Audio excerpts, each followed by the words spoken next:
Iko Nini. Iko Nini. Episode 206. Nikisema like, subscribe, hit the notification button, tell a friend to tell a friend. Na yeye vile umecheki jo, leo pia nimekuja na bibi kazini juu bibi aliamua jo kunipeleka masaid za TZ. Kwanza unajua sifai kukuita bibi. Because TZ bibi has a whole different meaning, sindio? Yeah, and I've told you many times that bibi means like grandmother. Yeah. Like bibi is grandmother. Bibi. So uko nafaa kusema mke? Mke. Oh, okay. TZ jo. Alafu najua kwanza hiyo nini tutadiscuss TZ baadaye. Niambia watu vile umekuwa ukinidanganya hapa. Nilikuwa nikifikiri unaelewa Kiswahili. Accusations. False accusations. Till I landed in the land of Swahili. Damn. Hiyo time ndo nikarealize. Lakini nataka tuongejea vitu kadhaa. Things that happened while we were away. Yeah. And the first story that nataka tubonge juu yake ni hii story ya Victor Wanyama. Like this past weekend alienda up ametweet na his tweet was simple. It was how many words? 1 2 3 4 5 6 words. This foolishness needs to stop now. And the foolishness he was talking about is for a very long time kuna vile Wanyama amekuwa accused of being the dad of Bahati's first son. I don't know if you've ever seen the pictures. No, I just saw that that screenshot. Yeah. That was shared by that person. But who is that person who shared the screenshot? And you know what to do? This is a whole thing. You've never heard about this? No, like I saw it first on Akothe's Instagram, where she had blurred out the photos. So I didn't know who the people were or how the kids look like. Yeah. And it was a different. I have two different takes on it. Yeah. Yeah. First of all, this shaming of women, because my kid does not look exactly like me, there's that, unatafuta ka difference kambali, and then you're like, yeah, this must be it. And also the second one is like those poor kids. You know, as you always say, there's one thing you always say, the internet never forgets. Yeah. So one point in their lives when they understand quote unquote life, they'll be there like, what the hell? You understand? But who is that person, man? The person who shared this. Yeah. You see, you can't pinpoint one person because this has been like... Oh, it's something that has been going on. Yeah, something that has been going on. And I always, nilikuwa nasemaga, it's something I'd never talk about. Yeah. Till Wanyama decided to tweet about it. And made it more famous, yeah? Yes. Because of who he is. Yeah. People who are never interested in the story. Yeah. All of a sudden wakakuwa interested in the story. So alafu hii unajua ikaleta ile story ya hakunaga kituaga stress kwa men like your kid, none of your kids looking like you. Because men are always like, huyu ni mtoto wangu kweli? Because it's women who decide. But I said this the other time that women choose the fathers of their babies, yeah? Yeah. They choose who the dad is going to be. And I've just thought about like great business idea, yeah? Yeah. Because I just watched a TikTok of the owner who owns Texas Cancer Center, you know it? Yeah. She's a billionaire, yeah? Oh, okay. So I'm thinking if I just ride on this and my whole business is just on DNA and all that, does your kid look slightly different from you? Karibu to the Fatuma DNA Center. Yeah, I mean, it's a big thing in Kenya already. I know a lot of people go to whatever's and test their kids, but hii mambo ya kufananisha watoto.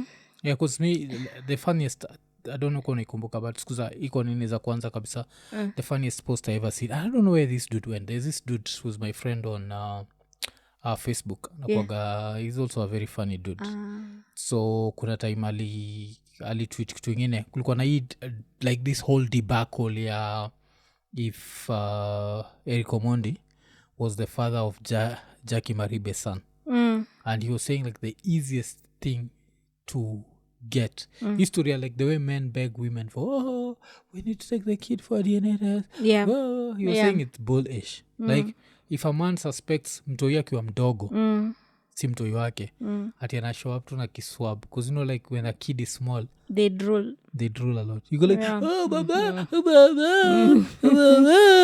you just collect like but you know like it's 3 liters difficult of for saliva. them it's difficult for them because they're absentee dads yeah wanakwanga umtoi ni wangu but umtoi si wangu and they're not in that kid's life so like sinasema like just at show the up end of one it day. all at the end of it all you're not the father you understand a father is not a sperm donor like because you contributed a sperm you feel like no a father has to show up for the kid you're not there because of the woman you're there for the child so like getting your cotton swab rocket science kwa wengi before they get it you know you feel like it's easy because you are there all the time but these people who are not there in their kids lives nasema sasa when ile threat ya child support is coming utaenda unaenda unashika mikono za Jackie Maribe like I want to be in this kid's life I want me and this kid to hang out more alafu najua uzuri wakamtoi 2 years old can't snitch they are always drooling and they can't snitch so tamchukua like we are going to the park ni DNA test kanaenda pale maka they test everything blood fecal matter saliva just in case alafu iko ile story yangu ya this is a third world country if they mess up the DNA and all that so you know they can mess up tests, like if you're told so the kid is not then? Yours you get a second opinion nacheki no because you see in the beginning you're going there hoping that the child is not yours so when you hear the child is not yours even if it truly is your child then you lose out on a child because najua but sasa unajua ile time when you're trying to run away from responsibilities because even there's this story tulibonga na nani majuzi tulibonga na Rapture and the story was there's this other guy who came out and he was claiming he's the Pluto's kid's dad and he was saying there is nowhere in the manosphere that a dude has ever come out I am the dad of the kid dudes run away there is you've not run away from responsibility no you've not seen like even those videos of a kid becomes successful and suddenly there's a knock at the door and then you just see shoes and a bottle of milk because the dad who went out to get milk finally comes back there is so hata mimi ushaniuliza how many times like do you have any other kid like right now there's no successful dude but some successful dude shows up like my name is Onyanga like now you have to deal with this ish this is our son let's but if it's a loser I'm fighting that ish like you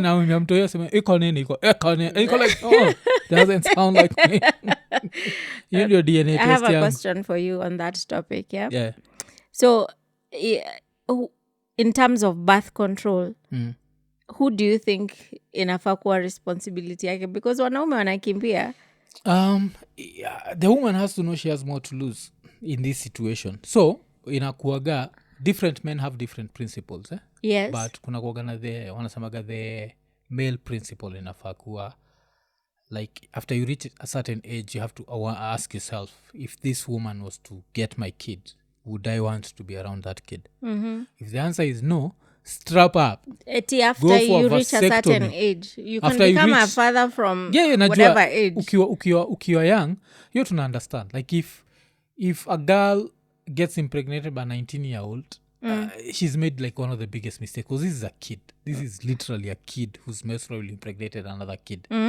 and too bad that the girl will end up bearing like the woman always loses more that's just nature but do you think that that's fair? No, life is not fair. Life is a piece of ish. So Sindio? today, if I decide to walk out, Yeah. what happens now? What You happens aje? won't take care of the children. Zee, me I'll take care of my kid because I know this kid lazim tunajuana, lakini ingekuwa ni watu yatujuani wale hata niko 50-50 kule, wewe ni mtoto wangu kweli wewe? Wewe ni mtoto wangu? Hii light skin ulitoa wapi wewe? You see now there is a problem, but as long as I'm sure it's 100% my kid, Yeah. me I'm taking care of my kid because Yeah. I feel like another thing pia musamaga nini naitwa nini, I always tell people that rap has influenced me a lot, Yeah. and in rap there's always this thing of being a father. So it's like something that I really wanted to be. Yani I wanted to be a dad, someone's dad, like be there in their lives. So kuna like one of my favorite rhymes here, I always quote lag or atmosphere, but there's this line where he says, my son thinks I'm the coolest thing in the world, and that's because he's too young to fall in love with girls. Nacheki. And he said this kitambo, yani ukitaka kujua unajua mtu wa slag saizi, Yeah. he's over 30, his kid. Shit, watu walianza mapema, because by the time he was saying this was in 1997, his 1997 album. Yeah. He's 26 years later. Yeah. So that kid is a grown man, but they're still super tight with his kids, as in I can see the interactions wakiwa on in it. So it's something I looked forward to. So there's another person pia nasikiza saizi sana anaitwa Ransom. I think I've even tried to quote for you, Ransom. Unaniangaliaga nashindwa, what is this one saying? Ransom is even the one I've put as my ringtone yangu na wewe ukinipigia. Yeah, you see. So with Ransom, he has 2 daughters, and he's always talking about you like the only people I owe something are my wife and my daughters, you see. So that dad element has always meant something to me. Then if I look at, like, I go stay in hip hop, niangalie even Lil Wayne, someone I don't have any love for. Eminem, I don't have any love for them, but that dad element inakuaga like they're very, the one person wale namwangaliaga 50-50 ni Dr. Dre. You know about Dr. Dre discovered like his son much later in life. No, I don't He's worth 800 million. Yeah. And his son has to prove himself. Like, fuck you, man. Like, I'll still quote another rap, Exhibit. Exhibit usamaga, if I die, inherit my stuff, fuck starting from scratch. Yeah. So, yes, you didn't love this kid's mother, but that's your kid, and the kid looks like you kabisa. Alafu you are worth over $800 million. Throw him even $10 million, as in you are $800 million. That's when you see, that's when you want life to be fair, because you really want this kid to succeed, especially when the dad is still alive. Just as a big F you to the dad, because what the hell? Yeah. So like we are out here working so hard to break generational curses, and then this one just won't do it for the hell of it. Like sielewi. Lakini sasa kuna kamtu kanafanana na Jay-Z. Kuna watu wawili wanafanana na Jay-Z. I know the one you're thinking about. There's an older one. There's some older kid. And the mom is not Beyonce, as in the mom is not cute, because Jay-Z had to go through. Yeah. So Jay-Z denies that kid. That kid has been trying to look for a DNA test. Alafu najuaga America ukishapita over 18, you're not old shit. Yeah. So unless the mother was to go back, and I don't know now what can happen. So there's that. It's and that then, from that woman who has one kid looking like Jay-Z and the other one looking like Tiger Woods. Oh, sijui kaa ni huyo. No, this one is much older. Si age ya kina nani. No, that was an old Nini. The woman who, one kid is Jay-Z, the other kid is Tiger Woods. Oh. Yeah. Hey, that woman knew how to choose the mate. She knew how to mate. And they look exactly like this man. Like, unajua ile phenomenon, there are 7 people who look exactly on you, exactly like you, walking around Earth. Yeah. If there's whatever, then I have seen the doppelgangers of Jay-Z. Oh, because kitu funny ni, I remember there's a time I used to be told that kuna mtoi fulani uonekana, but he was not a mtoi, like in Buruburu. Yeah.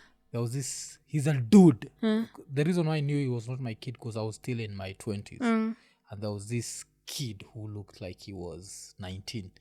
it looked exactly like Mungu. Like, buda jo, kwani jo either ni bro wako ama ni mtoi wako jo, lakini si kwa bro wako jo, yeye ndio so inaonyesha ni mtoi wako. So apparently there was this dude who was out there looking like me. So But even me, you've seen the photos that my friends have sent me of that people look chick like who you. is just one particular chick Alafu who in lives Mombasa. in Kiambu Road. Kuna Kiambu Road. Mimi nakumbuka Mombasa kiwa sijui kwa yacht. Ilikuwa kwa yacht ama kwa ferry? Alikuwa hapa Kiambu Road, alikuwa hapa sijui Paradise Lost kwa maji. So it was somewhere on a boat hivi. Yeah. And that chick looks like me. What the And then my colleague also alimuona someone that looks like me also along on Kiambu Road. I'm like, Sijui, I just go hang around Kiambu Road and I meet my twin. Because they even send me photos and I look at those photos and I'm like, this chick looks like me. If she tension na your dad is asking like, kuna mtu I told you dads don't want that shit. No one wants to discover a new kid. You know African dads the way they are. Your story takanyagiwa like immediate. African dads, all dads. Chiki history ya Jay-Z, it's man 30, yeah? Yeah, so the dude is 30 years old. Insists he's Jay-Z's illegitimate son and accuses the rapper of abusing the legal system for 10 years to avoid taking a paternity test. But do you know how many of these people they meet ukunje? But just Nini, just have someone you're Jay-Z. Yeah, someone but knock like, this dude, get some blood test, know if it's your kid. But like, how many people would you have to get their DNAs? How many people? So nafaa It's tu kudeny Jay-Z. nafanana na wewe. No, even if they look like, you'll just say they're doppelganger, like my Kiambu Road sister from another mister. You understand? It's just someone out there in this world. Unajua saa zingine the creators of the universe wanakosanga nini an original format wanacopy paste. Yeah. So like imagine it's Jay-Z. You understand? That's why this dude needs to know. Like mimi nimekuwa nikiishi maisha. Yes, exactly. Yeah. Na mamake anamwambia that the father is Jay-Z.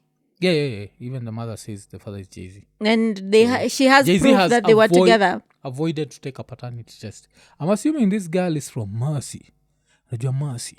Yeah, but how many people are from Eastleigh? You understand? Mapua zinaenda kufanana. Okay. Sijui kama una nini. Mapua zinaenda kufanana. Huyu hata anafanana na Asha kuliko Jay-Z. That dude looks more like Asha than Jay-Z. But so kuna kuwaga na your story like men never want to discover new kids.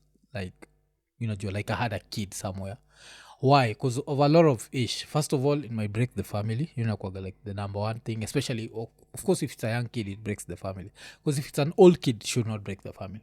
Like right now, if some 18-year-old showed up, would that break us up? No. Yeah, you had a life before you met me. Yeah. Like. So kuna hiyo. So,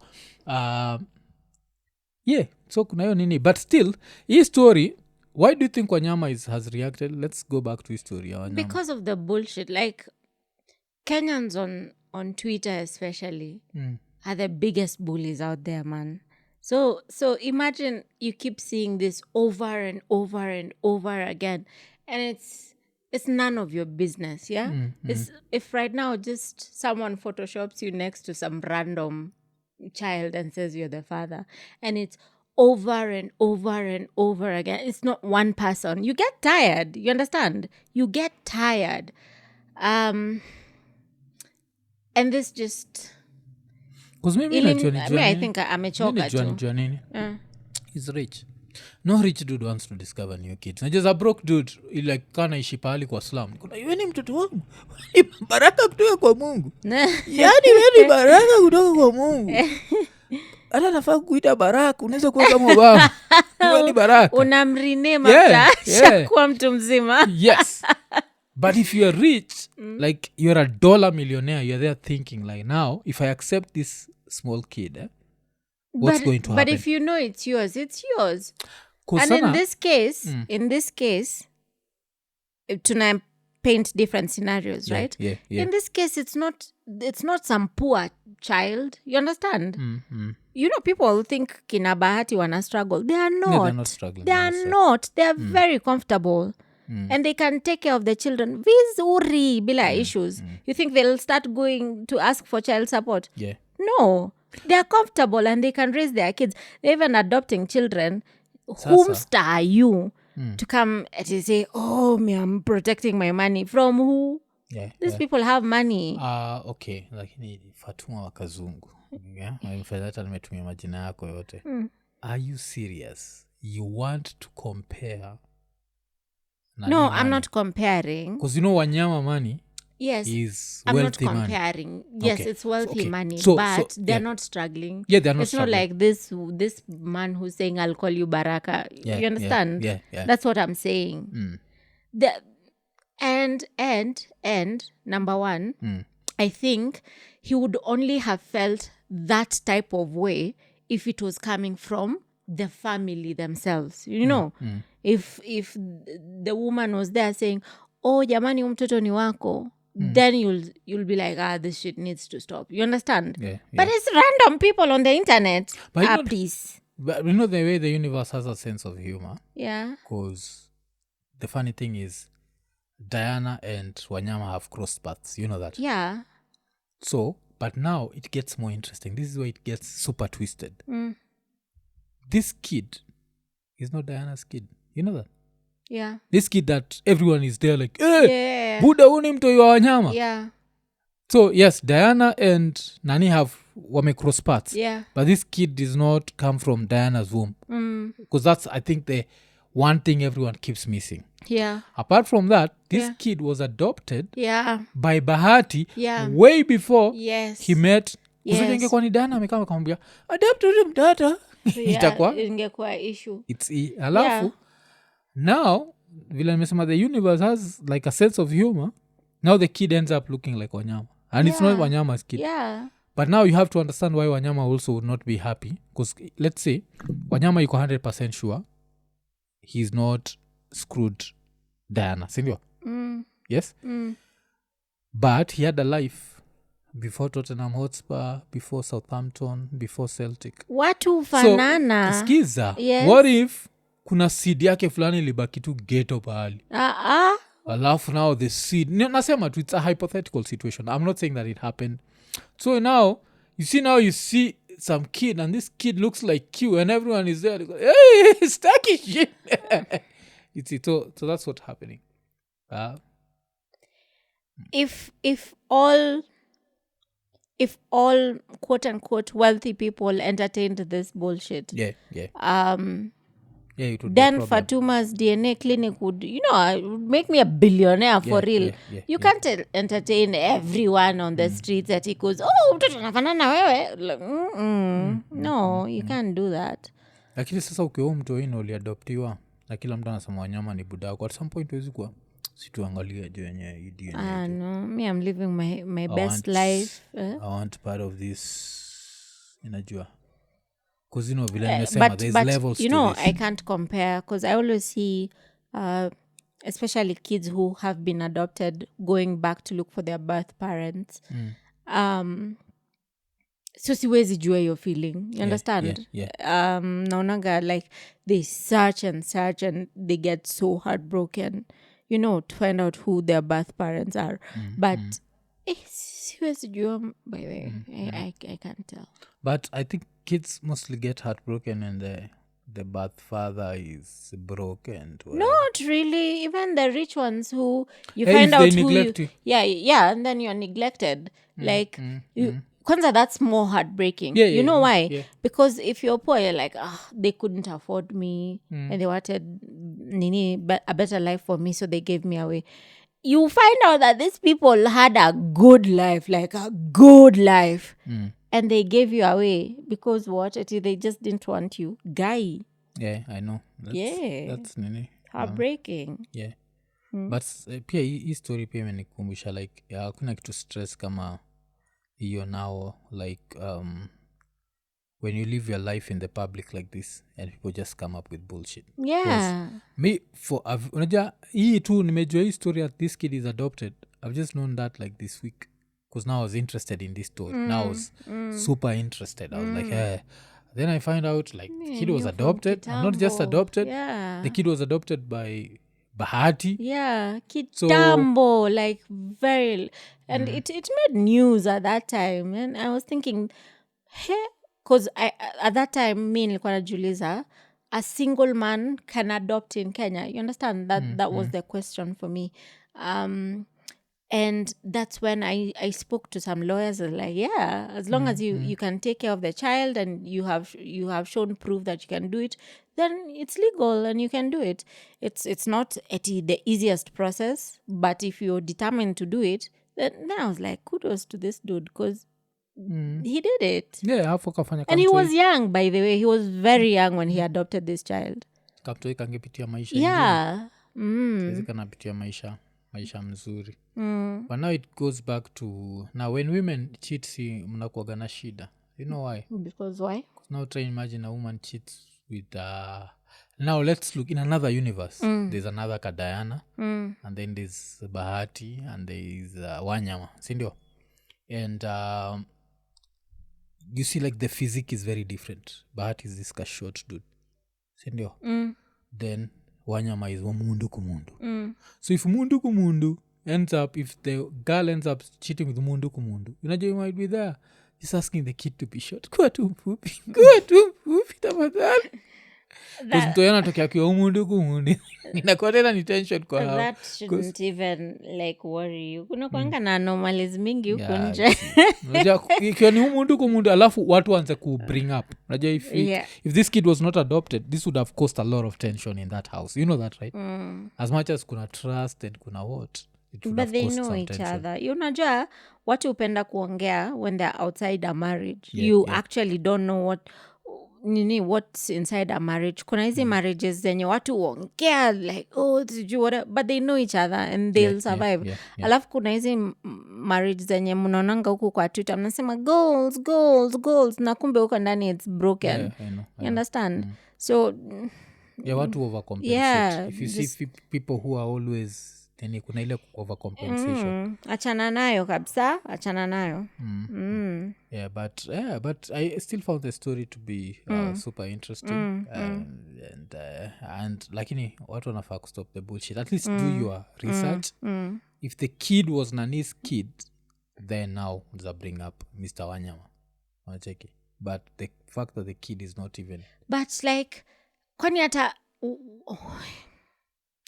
wanawake huku nje hawafai hata kupiga selfie na mtu yote. You wait patiently for your husband. That's when you take your first selfie. No, unapiga selfie, but it's not just because if you take a selfie, then it will be used against you. No, it's the universe's sense of humor. Like the fact that this kid ended up looking like Nani, ilikuwa just a very wild whatever. Like even nikikwambia when nilisikia mtu amekuwa adopted, mimi nilikuwa najua alikuwa adopted na dem. Napata alikuwa adopted na Charlie. So kuna hiyo whatever yote. But hizo zingine niligetikiwa bullshit. Now going after the two small kids, that one was now bullshit. Alafu to put people who I know, like I'm 100% sure Nani haiko kwa hiyo equation. People are just living their best lives huko nje. Unaanza kuingiza watu kwa nini? Kama ile nini ya crazy kana ghafla bimvu unajipata kwa like, you understand? Ilikuwa bull. But alafu how long before tuanza kuna tumtoi tupia tukitokea twa Diamond? That's the funny thing. Sijaona Diamond. No woman has ever come out akasema Diamond amempatia ball. Because wana announce. So see, but alafu yeye anakuwa strictly celebrities. He does not do non-celebs. No. Kwani watch nini? Young, rich and famous. I am 31st years old. When he was saying, like he has his type and he wants to fall. Yani anataka kufuata wale challenge. What will be a challenge? That's what he said. Anyway, I have a story for this one. Unajuanga those crazy conspiracy theories zinakuanga kwa YouTube. These people who are almost wearing aluminium foil for helmets. Yeah. So there's a preacher in Tanzania. My mom watches this conspiracy theories kama ibada, and she believes them fully. Yeah. So she was telling me, unajua kwa nini Diamond ana watoto wengi hivyo? Ni nyota anaiba. Yani aliambiwa na mganga wake. Yeah. Mazako alisikiza ilikuwa ni Ezekiel. It was Ezekiel. So my mom was telling me ni nyota zao anaiba. Yani ndio yeye akae huko juu mahali alipo, ni lazima aibe nyota. Yeah. And this woman is telling me she's 100% sure this is true. So I was just looking at her. Represent ya Tanzania. But hiyo pia imenikumbusha, ushaisikiaga nini kutoka na hiyo pia theory that one of Diamond's kids was Zari, si mtoi wake. Ujaonaga the other dude? There's a dude who's put... Yeah. Like, I saw it at that time, but that's... Hiyo mdomo like... Hata huu mwingine wanani ndo itwa Nasib. Huyu Tanasha. Pia they were saying that. Yeah, but that I remember. The older he grew, he just became a Diamond. He started growing into his dad's face, yeah. But aka kamoja kengine, he's not growing into the dad's face. Alafu njua time kaa huyo, mtuenza jam. Wani putangu jua chini za ovyo juu. Unataka unipeleka poverty juu. Because now the worst thing about men is a man who disown that kid so fast. And that's the scary bit. So hapo nilikuwa like zizi. Kaa budake jo ni mrich, acheni wa mtu hijo enjoy. Acheni hizo za ovyo. Because kuna hiyo jinga. Like people have been starting that nini. Fit your Diamond is out there. And then pia huu mtoi madhake iko sawa. Zari, unajua Zari does not need anyone. Yeah, but if that kid's mother was some broke woman somewhere, such rumors can be nini. Yeah. So hiyo ndio vitu zimekuwa zikihappen hapa Kenya while we were away. Although kuna story pia interesting imehappen hapa Kenya. But wacha turuke nje kidogo alafu turudi Kenya. Sawa. So nini Somalia, the government of Somalia imeban TikTok, Telegram na pia online betting app inaitwa 1xbet. So the Somali National Television Station report that move was to counter and prevent indecent activities, contents and extremism propaganda. Na nimekuwa nikiona hivyo. Somalia TikTok is wild. But me you see, like, you remember when Congress was discussing TikTok on whatever in the US, yeah? And the congressmen were just exposing what they watch. You understand? Your For You page comes to vitu unapenda, yeah? So you're like, the way you're saying Somali TikTok is wild. Here for me, those people are funny. Kwanza the babes, those girls are funny.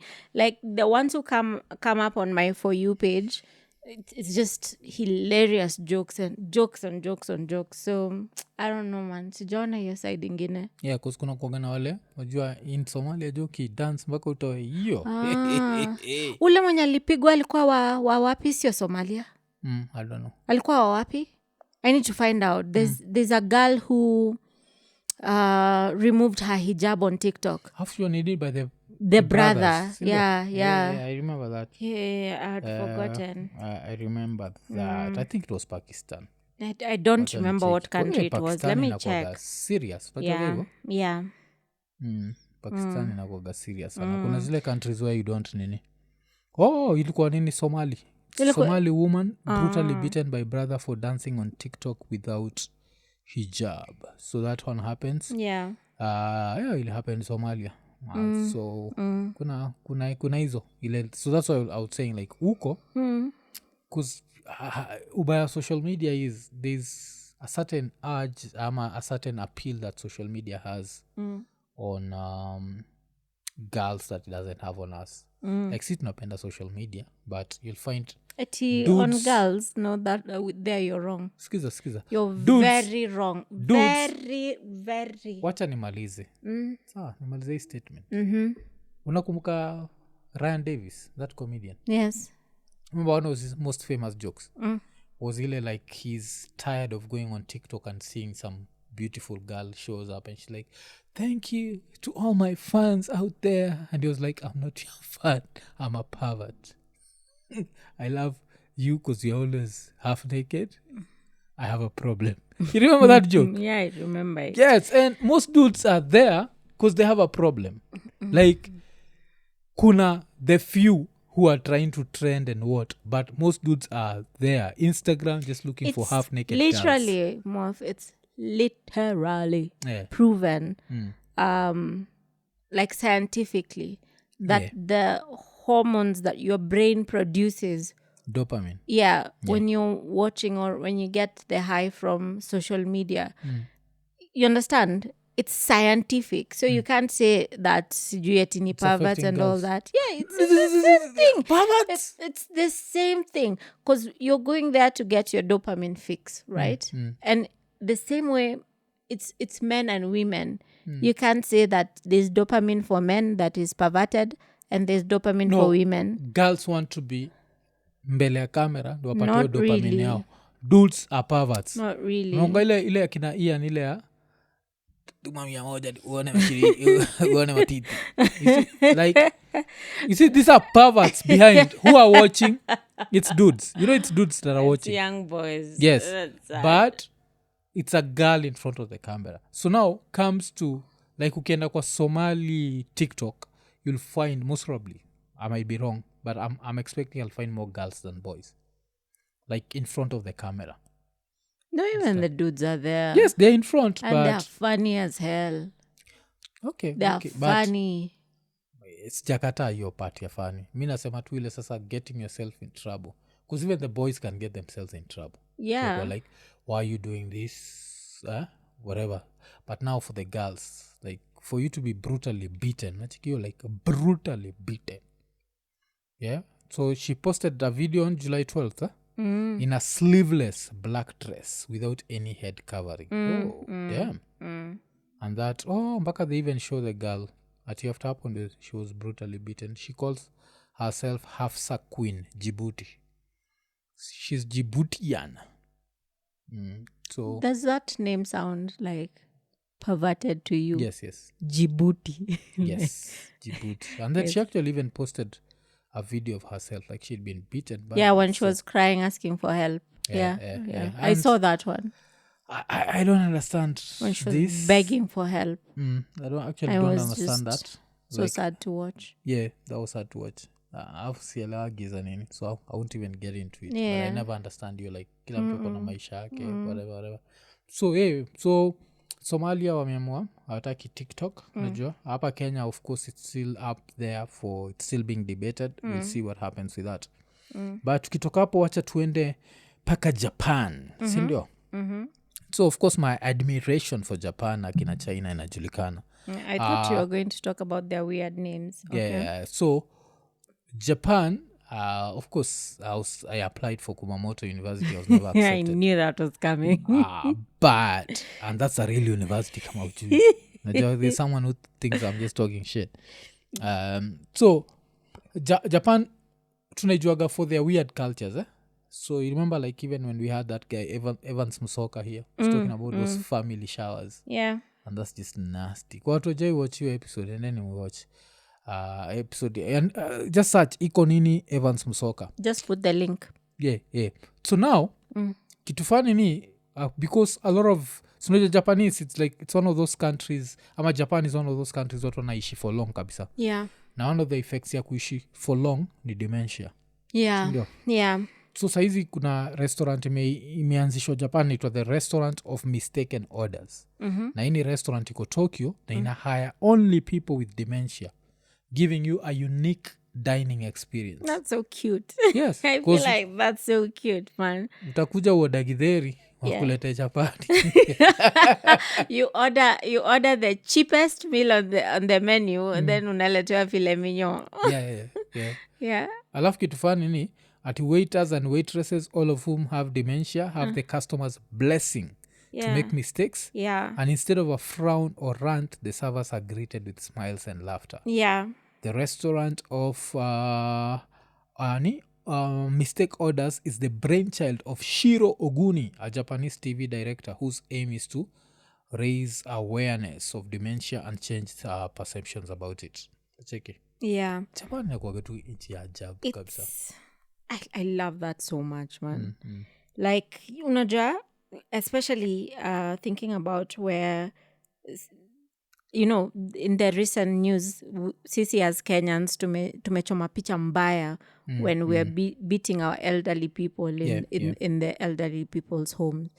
And then there's this cute I mean, I feel like I want to go to that restaurant because you ordered for their, you know, as you said, githeri unaletewa chapo kuku or whatever. I feel like that's adorable. So lakini China wasitrai alafu China wakitrai siwezi enda because naenda pale like but hear me out. I'm sure, like, I've never tried it, but I'm sure a snake would taste like chicken, like fish, or fish, like fish, chicken, okay, like fish, because snake na chicken hazina relatives. I don't think even in the evolutionary chain they end up nini, but a snake has scales, a fish has scales. Even chicken has scales on its feet. Your skin, unagivilo skin inakaa, ina peel, si hata ya kuku, miguu za kuku. Yes, got nini, but nah. You see now, hapa sasa ndio inafanyaga. I always win the argument here. Samaki alitoka wapi? Alitoka kwa lake, akitoka kwa ocean. Wewe uliambiwa hata sima ni Wagiriama. Hata sikuichukua serious. Kuna watoto waliamua hapa tu kuongea nini. Alafu kama unawatch Iko Nini na unaona hii, this is a mosquito fly hivi. Nazabaki umetuma ka super thanks hapo ninunue ya kuidedisha jo. Hizi mosquito jo zimeniamini here. Alafu the funny thing you'll notice, Arusha kukwa na mosquitoes. We are going to talk about Arusha kidogo. Hiyo imeniamulia jo. Poleni jo, kwa unasikiza hii kwa headphones unashinda nini. Try kudedisha kama mosquito kama niamilia. But yeah, so Japan nakuwa very interesting country. Of course pia this is the country where they sell more adult diapers than kid diapers. Yeah, and you saw that documentary juzi too, where they're closing schools in large numbers and maternity wards. They're being closed because no one is being born. Absolutely no one is being born. Kwanza kwa hizo rural towns of Japan. And then the young people have refused to just give birth, yeah? So wacha nikuulize swali. So Japanese embassy wakisema okay, announce emergency. Alafu waseme they want men to go there and help populate. Waza kubali niende? Just asking. Like I'm not doing it for fun. I'm doing it to save a whole nation. So kutakuwa na Takehiro Onyango. Konnichiwa. Ila ngonga nini? Arigato. Yeah? Tunza kubali. See, I'm just asking, like a whole country is going empty, Tush. Yeah? And just me as one dude. Yes. I can impregnate.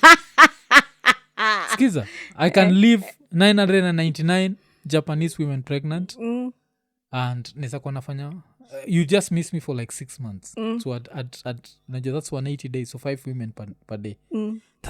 Pregnant afu nirudi. I've done something for the whole. Sasa unarudi kufanya nini? Si unabaki huko as their national hero. I was not having it for fun.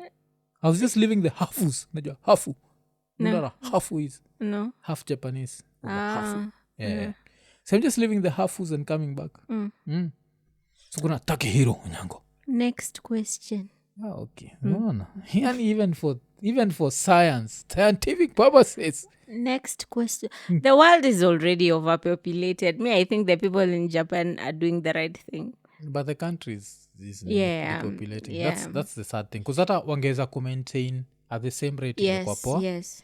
But the fact that inaenda nini. Alafu najua imenikumbusha. You remember like when we had Evans Msoka here. So, he told people about how to go to Japan. You know, there's a guy who was going to Japan. Because hujatuambia jo, he was supposed to go on the 20th. So now he should be in Japan. Yeah, jo. So Buddha jo, tuambie ka uko Japan jo. So that was such a, like, if you are to ask me one of the things that have happened because of Iko Nini that I'm proud of, that's one of those, like, I'm so proud. I'm like, yani Iko Nini ilipeleka gam to Japan. Siko like, si Iko Nini. Bila Iko Nini, angekuwa Japan. Yeah, so that was Nini. Yeah. Yeah, I'm super proud of that. I'm hoping ashafika. Kusa tuko tunaogopa tunaweza jinx. So tukasema akifika huko sasa tutabonga naye. So Buddha na plan kukudungia tujue kunaendaje. Yeah, so tukitoka Japan wacha turudi hapa nyumbani sindio na of course kile maybe watu wajui ni hii time tuna record taka unasikia the way the wife is tired nije nimwambia jo lazima nidu show jo because tumetoka tu TZ like a few hours ago and tukafika Kenya tukapata Ababu na Mwamba ana trend na so Ababu na Mwamba ana trend cause kuna huu mother anaitangwa Gladys Boss Sholei you know her Yeah. She was saying that according to her there is nothing that Ababu has done that's tangible Okay. so they are going after his ministry so there are people who are saying that looking at this government like if you are to look at the government through tribal lenses you'd know that which tribes dominate the government I'm sure it's Kalenjins. and Kikuyu sindio? But which tribe is known for athletes? Kalenjins, da. Yes, and which tribe is nini has like those award-winning athletes in Kalenjin bado. Yes. So watu wanafeel ni kama ati ya Kalenjin should be running this ministry. Yeah, people were saying that because it's sports and youth affairs. Oh, yeah. Okay. Yeah. So that's why he's being targeted. I don't know how true that is. That's his own conspiracy theories. Za inaitwa? Interwebs. Yeah, the interwebs. So me what jazzed me about this whole thing has nothing even to do with Ababu na Mwamba Or 'Cause his Ababu na- work. or his work because Ababu na Mwamba akipoteza kazi mi bado narara tu akiwa na kazi narara tu inaje does not concern me yeah? But what concerns me about what I found to be interesting was people ended up digging a few clips za Ababu na Mwamba so, two interesting clips kuna moja where he went for paternity leave and nani this kakabudaka shenzi kanaitangwa nani akabuda atuoni Huyo akotu. yeah kotu ati kuotu Nani Si atuoni. umesema atuoli and now I wanted to say Kuotu. atuoli Yes, and yes, koti at the same time. Yes. So shenzi so he apparently went for paternity leave ya 3 months alafu alikuwa naitwa shenzi we could all take paternity leave if we would I don't think there's anything bad with that No, it's in the law of Kenya. Yeah, Kenya? Yeah. Yes. kuna paternity leave Yes. oh okay I don't think it's 3 months long, but it's there. You are supposed to take paternity leave. oh It's there in the law. so ukienda Like, tu kwa ofisi uambie like your employer My wife is, yeah. no not my wife we are pregnant Sawa. afu tuakma akende so anajua tu like 3 months anaenda kupatia 3 months for free What is the meaning of tuakma akende that was on nini ilikuwa on Ramogi when Ramogi was being launched ajaga hiyo and it has a whole Luo meaning mi nakuaga hapa every time nikitumia I was told the meaning and I forgot so you me- don't even know? yeah mwitumia like, tu kumaanisha make no.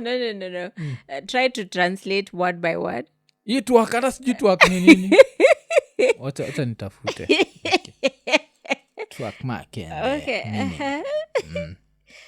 in Luo what does it mean it's a Luo phrase that connotes yeah sikia hiyo connotes special or exclusive talk so ni Iko Nini tuak makende Exclusive, like the way Yes, you do exclusive exclusive interviews and all yeah, that. yeah. I think now when like you're doing an interview, Yeah, when it's nilikuwa not just nikisema hivyo. a chill pod, you should. nafaa kuwa tunaambia se tuak makende Iko Nini episode 206 tuak makende then tunabaki tumeanza hey, so it means exclusive ama special talk Okay. yeah so yeah That's so funny. nah.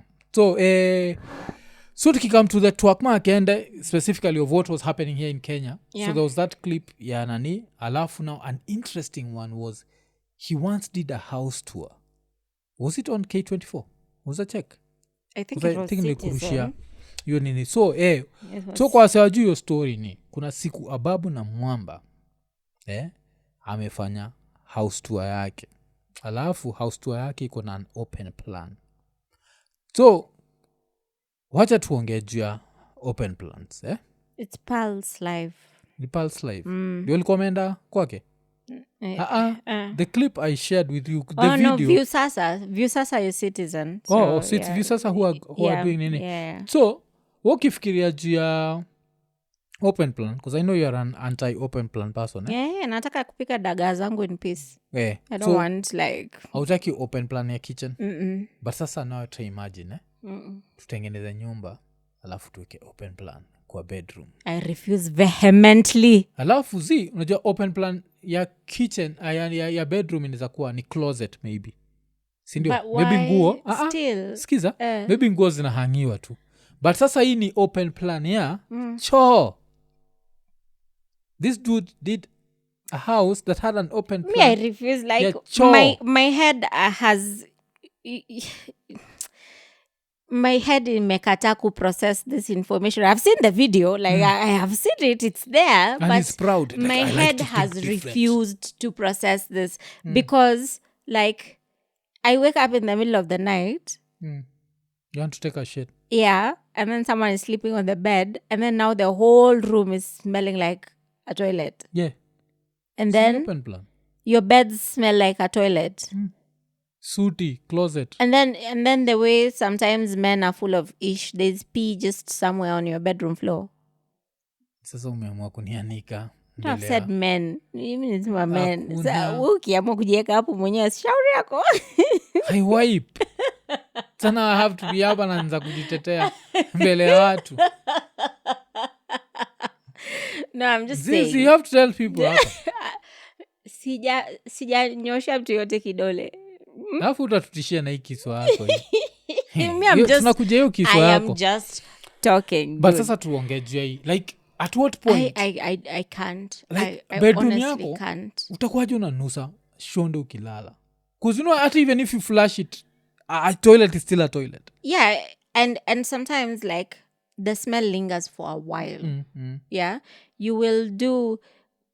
I want to do something like, my name is Maran Lobu and I'm a housekeeper. Those who know. Now, you will do all her tricks, that housekeeper woman, and still there will be a smell, you understand, that will linger for a while before it goes away. Because let's pretend he's the cleanest person on earth. Yeah, like Mwamba ni Mwamba is rock. okay. Ama you're asking the name of nauliza just tu na kiswa maybe iko hiyo choo yake akishamaliza nafunika na Mwamba. Yeah, Sasa si nafunika mavi na choo mwamba. kitavunjika. Funika tu choo na mwamba Because I don't get it. Man, I don't. mi sijaisikia like even when kuna msel kwa ameandika kusujua KOT, that's where you discover a lot of stuff. So kuna msel kwa ameandika ti I can never take Ababu na Mwamba seriously since he said he has an open toilet in the middle of the bedroom or some shit like that. Someone said that. Alafu muna nijuaga na smells. Yeah. You know me and smells. Yes, Like, yes. You're mwambia very watu, sensitive to smells. Yes.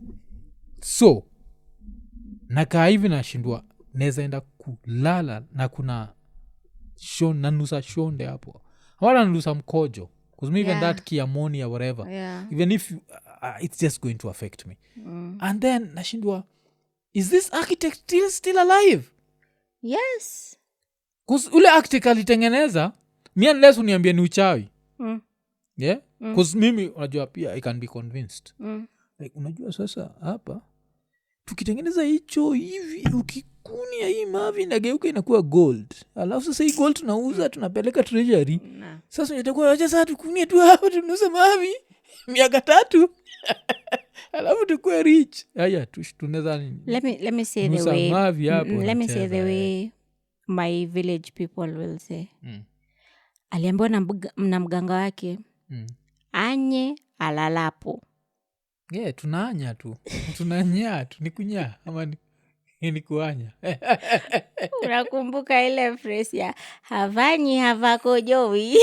Do you remember? Zi. There's a time where some thugs stole somewhere in Mombasa and they returned the items. So the mganga was there saying, some woman was being interviewed and had this Kiswahili accent. And anaulizwa kwa nini alifikiria the thugs brought back the items and she was there like, havanyi havakojowi. It was my phrase for a very long time. Yeah, so yeah. So Maybe by the way, maybe it's there for decorations. Maybe hi to me. lakini kitu nashindwa no the way he said it He alafu said kazi he's ko an wrong open kalikuwa kwa person. floor ama sikalikuwa kale kakusquat Hapana, no. ni You're wrong. akukalia Yeah, ni ya kukalia. cause niko nafikiria unajua kale kakusquat alafu unajua lazima ulenge eh? I don't know. alafu unajua shida ni nini shule yangu ulikuwa nasema natulenge juu na hapa sasa nitulenge chini nizakuwa ni shida so but people are weird Yeah, people are weird, and that's when you realize, like, you see the way you go into these houses zenye tunakwanga tumesema Kikuyu landlords will finish us one day, yeah? And you're like, now who will like this? There's someone out there who thinks that's the most beautiful house in the world. You understand? mi nikiona hiyo place anafungua closet kushoot hizo nguo zinanuka Alafu shonde there's this curtains imegawanywa na curtains. Unajua vile kitambo when not kitambo, there's some houses whereby hakuna walls, kuna curtains, like if you want open plan then be open plan. Hizo curtains ameweka hapo za nini? There's a curtain next to the toilet. mimi open plan yangu ni kila kitu except shonde No, I'm saying if he wants, see, he says he's open about it. If he wants open plan, toa hizo curtain iwe open kabisa. mi hata ningeko kwa ile nini parliamentary select committee ningemuuliza so are you planning to mix shit with sports Toka hapa. are you planning to mix shit with sports what is this you're saying about an open plan yes I just pull out some shit out of like I don't understand why you do that Yeah. first of all I don't think most of us understand. Is he married? at that time he was married so So there's just some chick who was sleeping there when someone's taking a shit. tuish just kuzuko na rights manishi watu wako na rights hapo hiyo nacheza ni hapa uko hapo tunahagi juu ya unajua nafaa kwa tunakam to I'm the head of the Imagine kwanza just imagine when that day your partner has annoyed you can't even stand to look at them, like they have annoyed you, and then you're just laying in bed, then this person comes to take a shit in front of you. that's now good That's when I lose it. that's now I lose it. now you had shit to deal with and now more shit to deal with that's the We're best not doing sasa. this shit here. yeah so kuna hiyo so so ndio kitu imekuwa ikihappen hapa Kenya ya hababu but sasa nikafanya lazima sasa tuongee juu ya zile sehemu za Tanzania so kwa wale hawajui nilikuwa nimeenda likizo sikio ni Your likizo accent is so bad, like my TZ accent tuachane tunayo okay shit, sawa yeah. so kwa tumeishia nini so this is the interesting thing juu ya wacha nipatie wasee story sasa tu tushatoka so I think tulipanda hiyo basi around 8:15 kunatoka tao 8 katuchukua around 8:15 sindio Mombasa road tukaishia tukafika border around was it 11:30 alafu tuliishia hapo kwa border kabisa but the most interesting thing happened to me when vile tulikuwa hapo kwa border so of course nilikuwa na expect a very hostile nini so I have to apologize acha kwa fan wetu anaitwa Gapchojiga kunasema like the Tanzania portrayed is not the one that's on the ground it was different they were actually super friendly and but now the interesting thing ni mimi nikisaviwa mi nilikuwa nasaviwa na a certain immigration agent wa inaitwa hiyo country ndo Tanzania alafu we na mtoi wangu mulikuwa muna saviwa na mse yuko na akona kanini ka mustache ka Hitler. I stared so hard.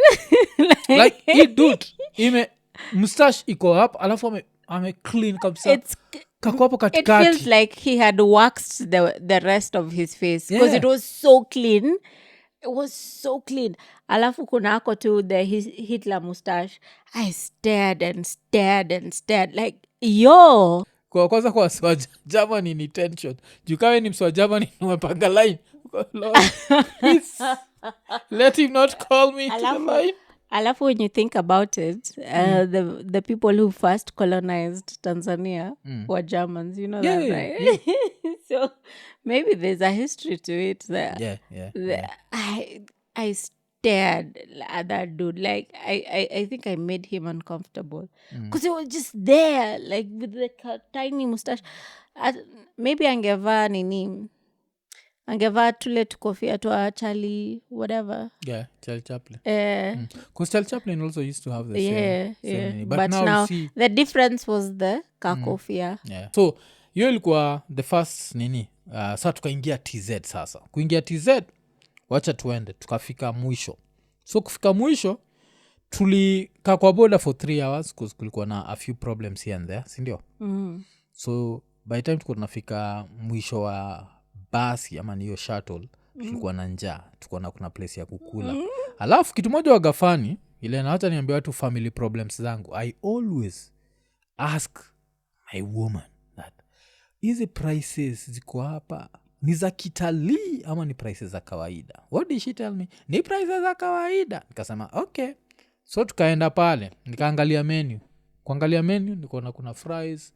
Alafu tukasema since tutakula baadaye, wacha tu just have a little biting. Kuna pork ribs, wacha tuchukue pork ribs. So first of all lazima uzoe ile inaitwa nini menu ya TZ.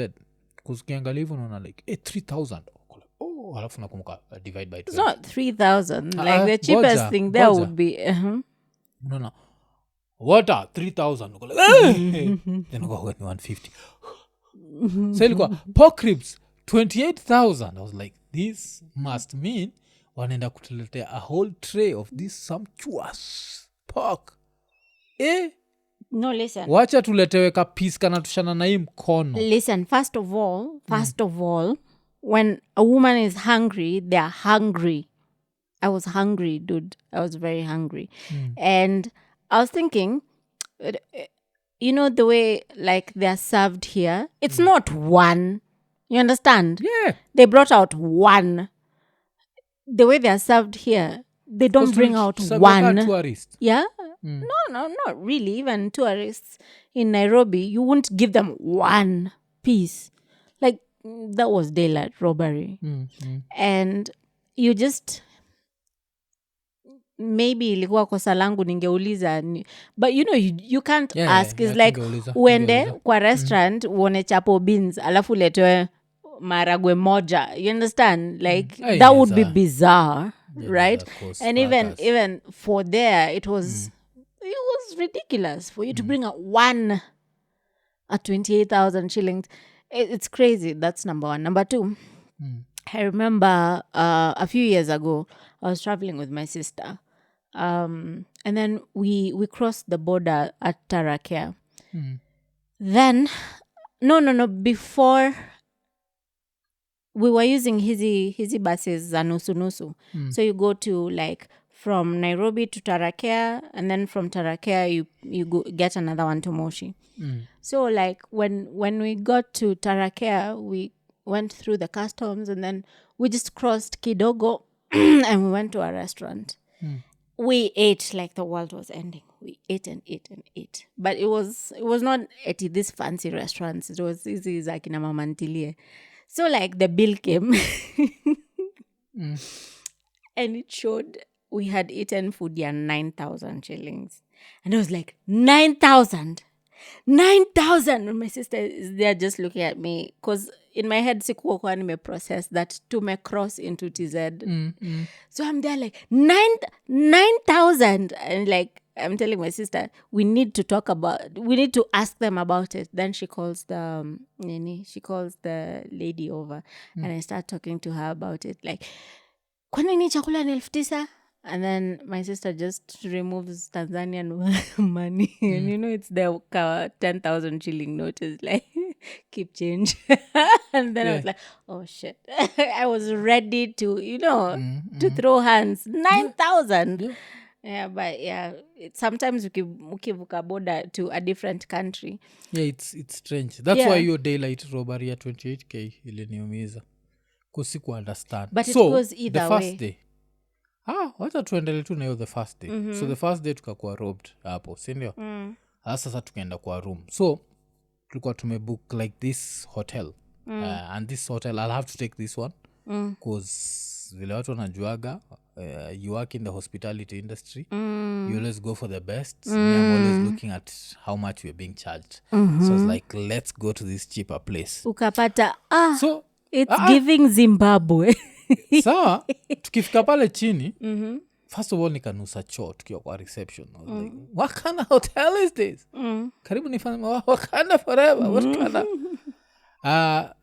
so and then now we go upstairs. By the time tunaenda upstairs you and because you're supposed to leave you and our daughter na your cousin you're already in the parting mood and what. So I enter the room, I'm like, this room smells like shit.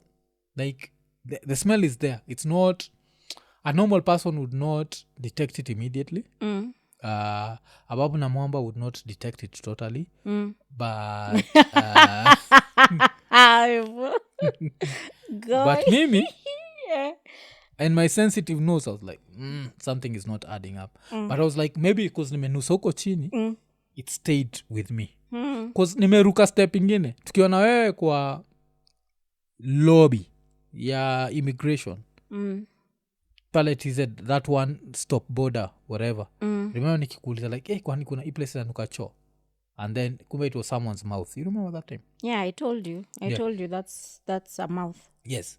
So, kuna dude alafu iko inateta mtoto anafanya niko like buda nyamaze karibu nimwambia nyamaze. But I honestly think that person it's because of the sickness. It's not it's nothing to do with hygiene or sijui he didn't brush his teeth or whatever. It's just he's sick. Okay. Yes, you know that sickness. Halitosis. Yes. I'd forgotten the name. Yeah. But I think this TZ story needs more time, so I'll just keep jumping. So let me jump back to the hotel. So me, I'm super tired because now on Saturday night / Friday night after tumalize the week tumalize Iko Nini live I had to edit the weekend update and then make sure zimeran time atuko. So I didn't sleep. So you remember I was trying to sleep in the car on the bus. So I couldn't. So now tulifika TZ, now I had to sleep fast. So nye mkatoka. So because I was tired, I slept. Then when I woke up, I'm like, what the this place stinks. Alafu si tukaita wale wase wa TZ kuja tukaita fundi. Alafu fundi kuitwa, they gave an explanation that didn't make sense to me till cause now vile niliwake up hapo TZ I had to like nipunguze mizani. So vile nilienda kutake an ish, so now they have those mnazitanga bide. So nikachapa bide hivi inachoma bide ilikuwa inatoa maji moto. So I think that's where the problem was. Like your bide ilikuwa inapitisha maji ya bide ilikuwa inaenda inachoma mavi. But don't you think apana, if that was the issue, don't you think the whole hotel would stink? Because it's going to the septic. But your room yetu specifically ndio ikuwa inanuka hivo mpaka unaonga ile time wali to change to another different room that had a like cold bidet, which of course I noticed baadaye. I didn't take 2 issues in one day chanjitete ndio nika notice hii room I stink but ile ingine so I think it's because of the hot water was entering then, because I don't think a bidet should have scorching. I nearly karibu niangushe rasa hapo. I don't you think like hot water huwa inafungua vents? Like if your sink is clogged, si unafaa kumwagilia boiling hot water and then it unclogs. Si sasa ingefungua everything itoke into the system. Okay, nisijui kile nilinuza kinyesi na haikuwa fun We talked about shit a lot today. Yeah, alafu nafikiria the only thing nafikiria ni Ababu would actually enjoy his time there. I actually think like if I was to recommend a place to him, I'd be like, there's this hotel in is it in Arusha? When you go there, specifically ask for room 203 and 204. Hizo room mbili una ile harufu perfume. Utafurahia perfume. So that's what happened. But but now okay, tukimalizia sasa because unaona vile my co-host amechoka mpaka ameshindwa kuongea. Bado a few. Yeah. So tukimalizia ni vile ni notice umekuwa ukinidanganya. Like all along nimekuwa nikifeel intimidated ukiongea Kiswahili. Till now I met the people of Kiswahili. so now wacha turuke back turuke to Sunday sasa sindio tulifika sato so Sunday of course tusha relax now it's time to see Tanzania so tukaenda Lake Dulutu so kwenda pale Lake Dulutu had some really nice juice sindio and then now tukaenda kwa ile place sasa ya Kitimoto inakuwaga nini kwa watu wajui mbuzi ya kikatoliki aka pork so tushaletewa first of all unaenda na order your place so the two chefs are so bored yani like kosa wanakuuliza like unataka nini so tukasema tunataka kilo 2 so vile walisema tunataka kilo 2 kasema let's order 1 kilo at a time iko like itachukua dakika 40 dakika 40 times 2 tukasema let's order mara moja so ikaletwa so vile ililetwa kilo 2 nikaanza kufikiria jule bill ya the previous day I was like kama ile ilikuwa 28k hii sitakuwa like 140k wacha kilo 2 iend up bado ikikuwa 28000 I felt pain inakuuma bado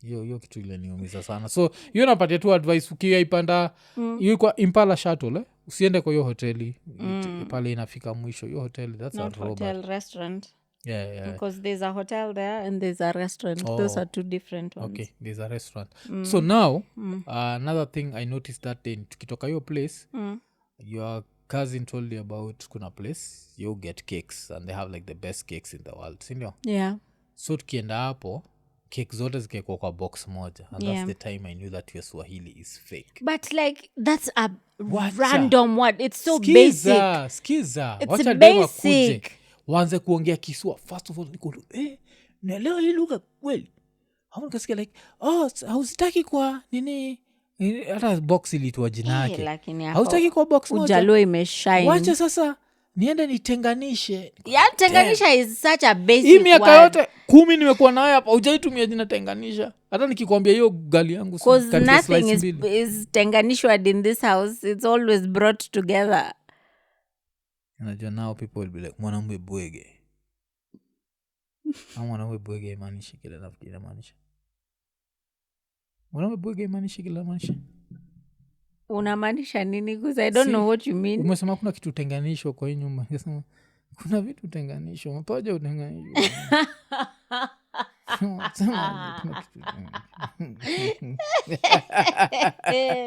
basi kile watu waza ovyo so what but hey Kiswahili still you have to be honest but your Kiswa amongst us mortals you are really good out there you're not and like I have said this many times when I'm in Tanzania no nimekwambia when I'm in Tanzania I don't speak Kiswahili kwa sababu they look at me like we are not try you understand kuna that time when I lived in Lamu for a while my Kiswahili was nice that time I could talk like I owned the Swahili language but now as in understand I grew up in Rongai Kiswahili sio mdomo changu cha kwanza anyway but you understand right but tenganisha is such a basic unaniangusha in the streets I think it's because of the accent and the choice of words like that sentence subiri nikutenganishie the sentence didn't have any English word there was just pure Swahili pure but you are in Tanzania tenganisha I was like alafu sasa you know what happened at night the previous Nikon Meruka what happened the previous night we went to meet your aunt alafu akasema hujambo karibu seme hujambo nilisema hujambo bado alafu uko notice hujambo niko like I learned that in school no one talks like that oh that's so funny because the word si jambo disappears you disappear tu kwangu like I don't in know your why vocabulary yangu si jambo why I don't know like that's Kiswahili 101 ile lesson ya kwanza kabisa that's what you are taught in school but ni vile it's just one of those things like the last time nilikuwa kwa a Kiswahili class as a Kiswahili class was 1998 so I guess afterwards but now I went to the real world really? These kids are move from ujambo tuniaje vipi sasa but like older people you still how? greet them the same older people ni habari yako alafu inakuwaga mzuri si hata njema unataka nitumie shikamo no where I come from niko shikamo like it's not even my people. Elezea watazamaji the look on my face. Niko umepita karibu na that bedroom. Yeah. Okay. Because to me that's the thing I don't get. Like when I see someone greeting an older person akimwambia sasa, I'm like me of course simagi sasa msema habari yako ama wacha hata habari yako like habari I flinch all the time because I don't get it. Like just put some respect on it. Hiyo ni juu Kiswahili ni yenye no. I'm sure even in the Luo language kikuja kwetu sikia oyaore utajibu aje oyaore you just guessed because you will notice we normally say the same ish twice. Not really. Yeah, not really. It's just that I learn. I listen and it sticks. Not like the word sijambo the way it disappears from your vocabulary. Inapoteaga sana. Yeah. So hiyo ilikuwa nini? I think we'll need to do a review hiyo trip ya TZ vizuri. Saizi nimekuonea huruma cause najua we are traveling again. So wacha niache uende udoze but that was good and asante for the trip unajua ilikuwa trip yako so vile tulifika kwa border na yeye niko namwambia iko na mlenga anambia mimi ni slay king you're paying for everything. Feels good to be a slay king sijui kwa nini watu tetajua slay whatever slay queens. I was a slay king for once. You're almost looking for a sugar mommy. Yeah, I was like damn hii pesa ngapi? Did you see? Even that kuna kamseka alikuja kubeba mzigo niko. Yeah, so that was that. Yeah, so hiyo nilibaki nimeenjoy but wacha wasendelee na hizi ma open plans zao za nini but I think there's a time I mentioned the way Kenya has super ugly houses. Yeah, but I never thought tuko kwa hiyo level tunaweza kuwa na open plan nini because nishaona zile za tio landlord Mkikuyu kuna choo hapa alafu kuna kitchen right next to it. But now ababu na mwamba mani understand like that level of money should never have to smell shit. Yeah, you should never be able to smell shit on your shits if you have that amount of money but I guess that's what ausamanga you can buy whatever but you can't buy class what the hell do they say? You can take the boy out of the village but never the village out the boy. Okay, yeah. Tukimalizia 206 tukisema Iko Nini. It's giving Zimbabwe. Do not edit it out.